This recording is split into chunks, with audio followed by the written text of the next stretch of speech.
wala nalakip si Anay House Speaker Martin Romualdez sa inisyal nga listahan sa mga tawo nga kasuhan kaangot sa flood control corruption. Suno ini mismo sa iya pakaisa nga si President Ferdinand Marcos Jr. Suno kay President Marcos, isa lamang ang alegasyon bato kay Romualdez nga nagwa sa hearing sang Senado. Pananglitan may mga ebidensya nga magtuhaw suno sa iya. Kasuhan man ang Anay House Speaker. Ginsulit sini nga wala sang pasinuhon sa investigasyon.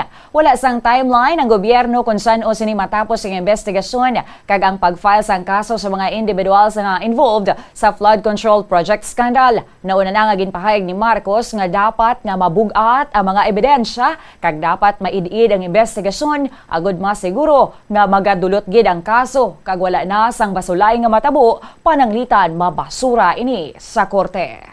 I don't think so because the only evidence that has been made against him is in the Senate. So I don't know.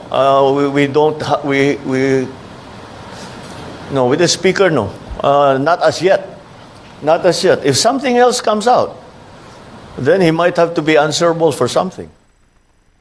Ang kabahin sang sabat ni President Ferdinand Marcos Jr.